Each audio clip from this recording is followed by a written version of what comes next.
Hello, SVUE students. It is the week of February 1st.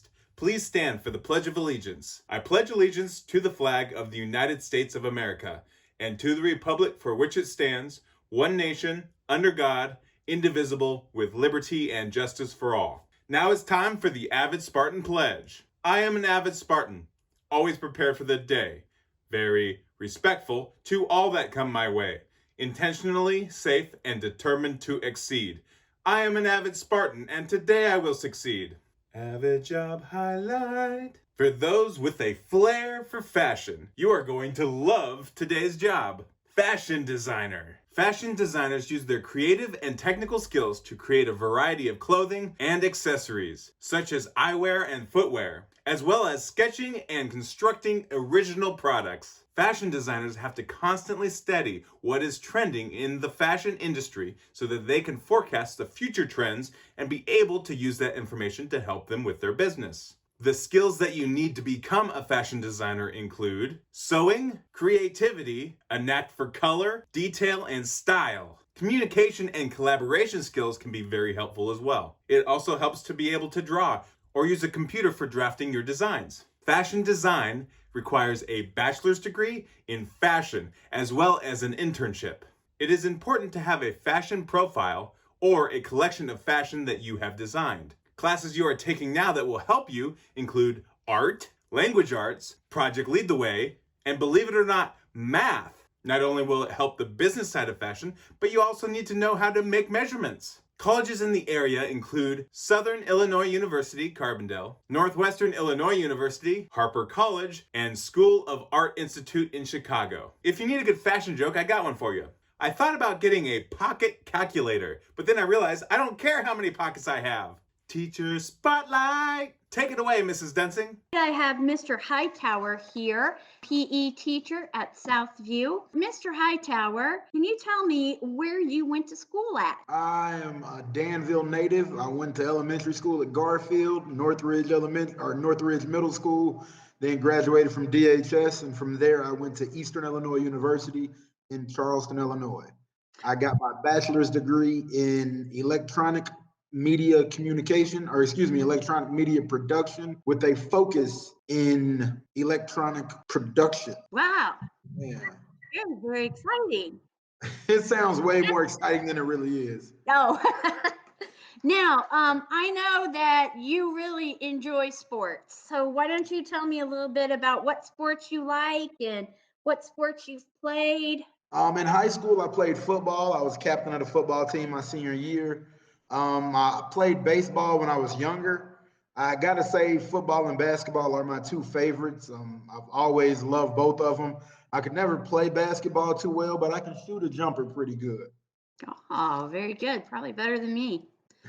So you have a huge teaching family. There are lots of Hightowers around. So tell us a little bit about where your family is at over the district. Well, growing up, I've got 9 brothers and sisters, and growing up, we were always told that we had to do good in school and we had to make sure we tried our best. And it just so happened that we all kind of fell into education. My oldest sister is a 5th grade teacher here at Southview. My mother is a TA here at Southview. My dad is a custodian, the head custodian at Garfield Elementary School. My younger brother Darius is the principal at Mark Denman Elementary. My brother Demetric is also a teacher here at Southview.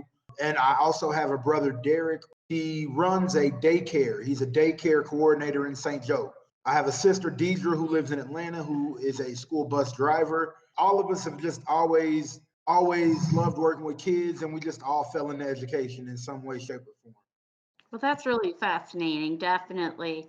You said that your favorite book, you like to read and watch sports. Mhm. And one of your favorite books was Maniac McGee. Yes, Maniac McGee was my all-time favorite book. I read it in 5th grade for the first time and kept reading it every once in a while as I got older. And then one day I was in my sister's 5th grade classroom and saw that she had the book, so I had to take a copy. It's always been one of my favorites. I just love the story. And now you also do something on the side besides teaching. What's Yes, that little side gig that you got going on?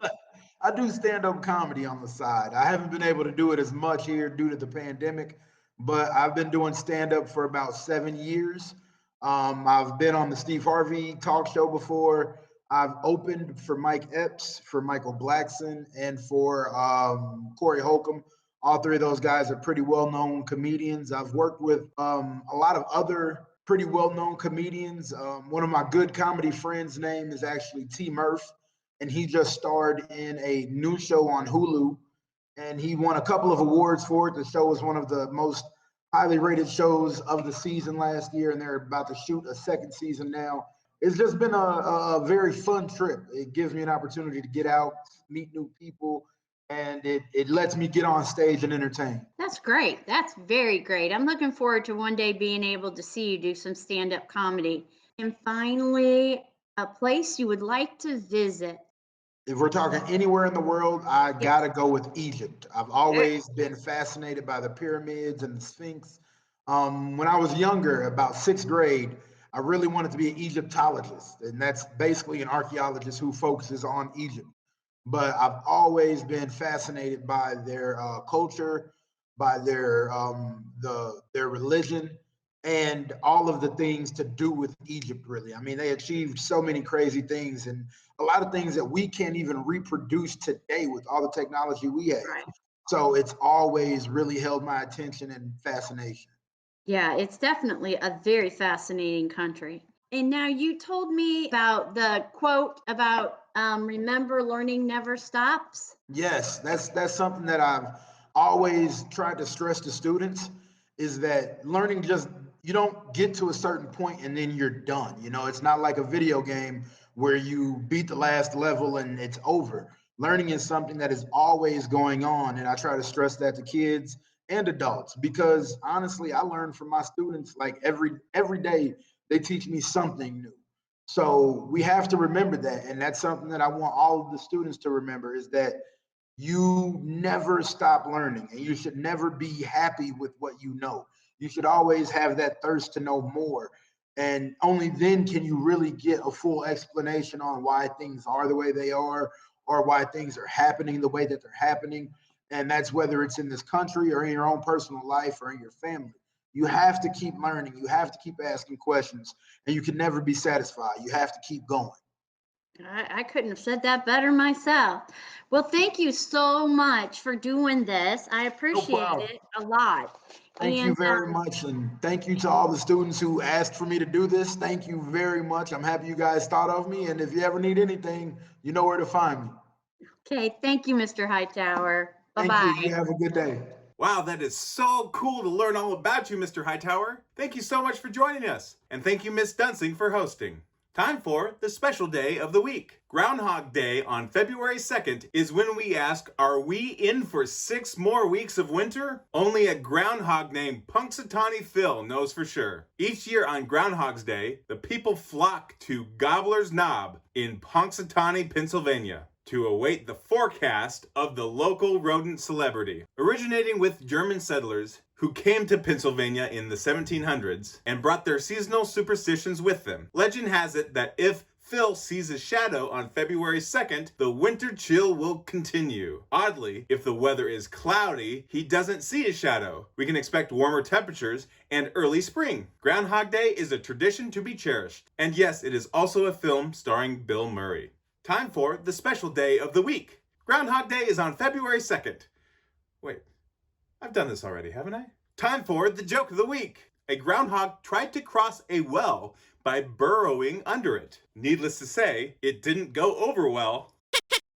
Time for a question for you. How do you think Punxsutawney is spelled? Answer in the comments down below. I'm going to leave you with one last word. Gulosity. It is a noun that means excessive appetite or greediness. With Valentine's Day right around the corner, it is easy to get the bulk chocolate goods. Do you think I have chocolate gulosity? I'm Mr. Hubbard, and I'll see you next week.